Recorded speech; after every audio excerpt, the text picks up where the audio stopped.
If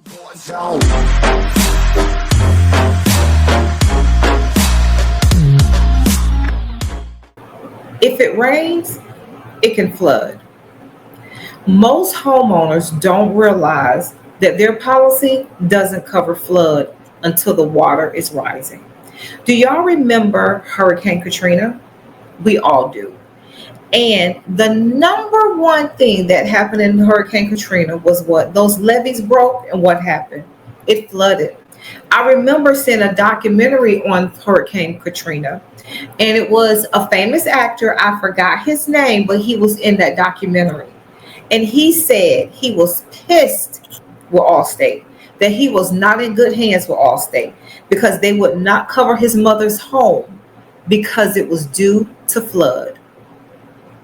Hey, I'm Conticia, and welcome to Beyond the Claim, Unfiltered Insurance and Adjuster Talk. We're going to dive into why this additional policy of having flood insurance is very important. And it's not just for those who live in those areas near water or oceans. I know now it's for everyone. If you look at the recent headlines that are going on, I think in Texas have just had some flooding due to a torrential rain that has come down. Me personally, nowadays, it does not matter. If you live in those areas, you want to have some type of a small flood policy. We're going to dive into that episode. But before we dive in, I do want to bring to your attention something that is really critical to me. I want to remind you that child sex trafficking is a growing crisis. In 2024, over 27,000 cases were reported in the United States alone. If you see something, say something. It could be your child. It can be your grandchild. It can be anyone's child that have gotten caught up into this crime. And it's very easy, especially with the internet and social media. So listen, you want to do these children a favor. If you see something suspicious, say something. Call the National Human Trafficking Hotline at 1-888-373-7888. Every voice matters. Every child deserves protection. All right. So back to the episode. I want you to know how important flood insurance is. And you may not think that this is real, but it's real. These are the things that happen when we have floods. Now, the floods that we're sort of having now is from torrential rain. This is pretty much right here from a hurricane that have brought in the flood waters from the sea or the ocean. This is what it looks like when your area is flooded out. A lot of us have never experienced this before. So, we don't really understand what happens when these type of things happen. So if you've never experienced it, you don't really know how real it is unless you actually experience it. So this is why I'm doing this episode, to let you know, hey, if you may experience this and you want to make sure that you are covered with some type of flood policy.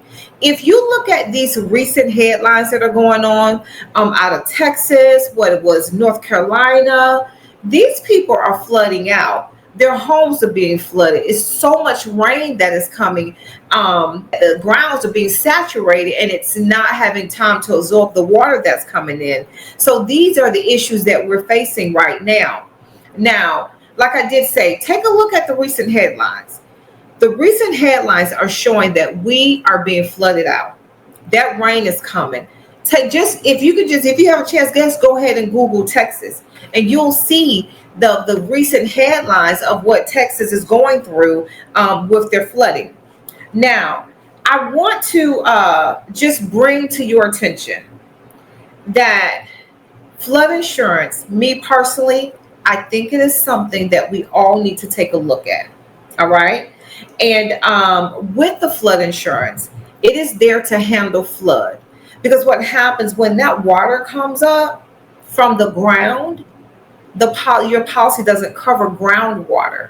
It covers, Nothing to do with flood. Now it'll cover if your pipe bursts inside your home, if you had a sudden hot water heater to burst and water went everywhere. Your policy definitely will cover that, but it's not going to cover those other things. Like, say for instance, if you have, let's see, you may live by a stream, you know.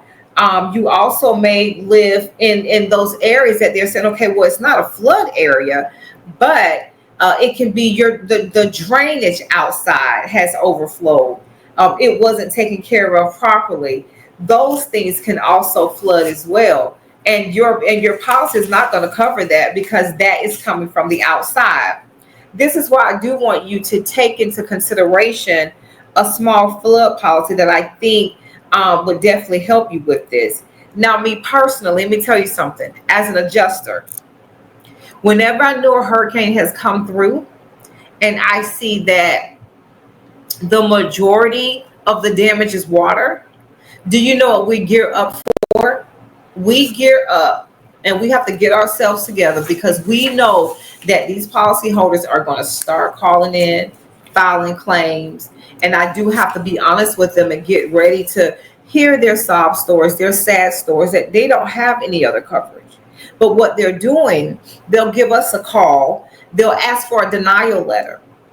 You know what that denial letter is going to? That denial letter is for FEMA. They're sending that denial letter to FEMA so FEMA can come in and assist them with these flood claims. Now, y'all know these recent headlines that have went on. You you want me to show you these recent headlines that have went on? I'll give you an image of a recent headline that has went on when we're talking about FEMA. We know for sure that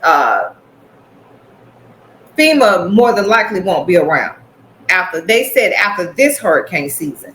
But even with this hurricane season, the administration is saying that they're not going to be giving out that much money, that they're going to leave it to the states to take care of their own people.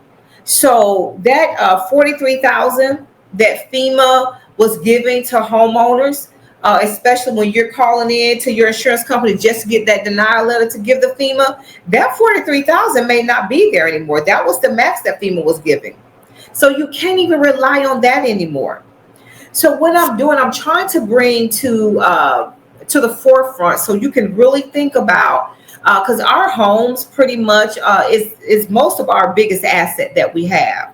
And let me just show you how a home looks when you got a problem. You see how this looks? That's how that water looks when it gets in your home. When it gets so high like that, all those walls are going to have to be taken away. Let me show you another image of what happens. You see this? You see how high they had to cut those walls? That's pretty much how high the flood waters got in. All the way up here. They don't cut all the way up here. Because they have to cut out those walls, because if they don't, those walls begin to have mildew. And let me ask you this: are you prepared to replace all these walls? Are you prepared to place the carpet, the painting, any furniture that was in here? Are you prepared for that? I'm going to tell you something. Do not rely on FEMA for this, because they have already told you all that they are going to cut back on what they're giving. So you can't rely on FEMA. Me personally, you're going to have to get another policy. You got to get a flood policy. That's what you're going to have to do. I want to show you another image. This is, you see these water lines here? This is the water line. This is showing you how high the water got up. So what they're going to have to do, they're going to come in and cut up to that highest point to get all of that drywall out so it does not mildew. So if that has happened to your lower level, all the walls are going to have to come out. So if all the walls coming out, your baseboards come out, your carpet, whatever you had down here, even if you had tile down here, that tile is soaked.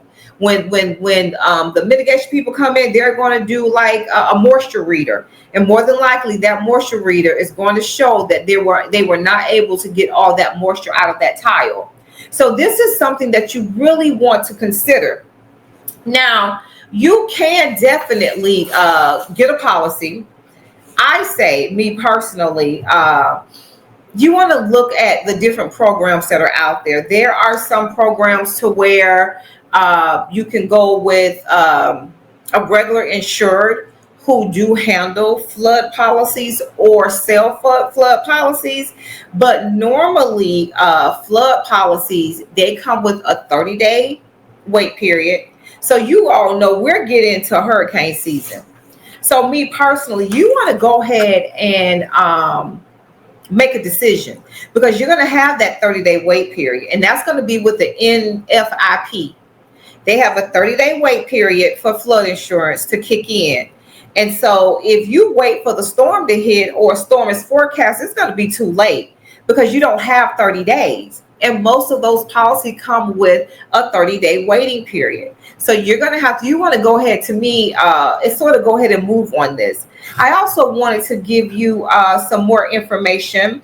Let me pull that information of where you would want to go also to take a look at. It's going to be called floodsmart.gov. You can look into private flood insurance policies. And when you go to floodsmart.gov, it's going to give you more information about areas that normally flood. It's also going to give you more information about preparing for flood. Now, me personally, I don't really know how you can prepare for flood. The only way to me to prepare for flood at this point in the game is going to have that second policy. To me, that's the only way that you can really prepare for a flood. I also want to make you all aware and understand there is something going on with our climate. I live here in Georgia, and I'm going to tell you, this week it has rained every day. My yard is soaked. You can barely get any like outside home improvement things done, or even cut your grass because it rains. My yard man came this weekend to cut my grass. He came maybe around about 4 o'clock. Before he left, it was pouring down rain. I'm telling you guys, climate change, we have a climate crisis. I know that we do. So we have to really prepare ourselves. We cannot wait for the federal government. We know that. And we cannot wait for the storms to hit. We have to go ahead and prepare ourselves. So I'm going to do a call to action to you. I'm going to ask you, how important is your home? How important is it to make sure that you can repair those things just in case you have a flood? And remember, floods are not just happening around, the flooded areas that are normally known to flood. We're having this torrential rain to come through, and it is flooding areas because it is raining every day. And I gave you the example of myself here in Georgia. It has rained every day this week. My ground is saturated. The only thing for me is that my home sits up high, and I'm like, oh my gosh, those poor people behind me, because my rain goes down to their home. That is an easy flood case, I'm telling you. So I'm just trying to get you prepared for this hurricane season, because normally when those hurricanes come, what is it? Lately, it really hasn't been the wind. You get the wind, a couple of your shingles may have been blown off, but what is coming with that? That flood. And I'm telling you guys, FEMA is more than likely not coming to save you. Now, normally FEMA will give you that $43,000, up to the $43,000, I will say, up to that $43,000, versus it may cost $150,000 average cost to repair a flooded home. So it's imperative that you take a look at it, sit down, and take a look at it and say, hey, I may need flood coverage. I may need that. And again, I'm going to tell you to do some homework. Go to floodsmart.gov. Look at your area. Also, FEMA does have that flood program that you can get into, but it does have that 30-day waiting period. It has that 30-day waiting period. You want to go to the FIP. That's going to be the FEMA flood program. And that's another thing that I ask myself is what's going to happen to the flood program or the flood policies that FEMA have out there if they're dismantling FEMA. But if I was you, I would definitely take advantage of that of getting a flood policy before any hurricane come. It does have a 30-day waiting period before it will kick in. So you don't wait until a forecast of a hurricane is coming, then try to get it, because you're not really going to have 30 days. That hurricane is going to come on through and bring that rain or any water. So that's what I have for you today regarding flood. I want you to be prepared. I want you to understand that we're pretty much on our own. You know, we have to look out for our investment, the things that we're investing in, and we have to make sure those things are covered. So I do say do your due diligence, look at a second policy, a flood policy. Ask what it pays, how much it will pay. And you know what? Some of those flood policies are only worth going like $30 a month, 40 extra $50 a month. I believe that is definitely worth it. Hey, until next time, stay covered, stay educated, and always keep it beyond the claim.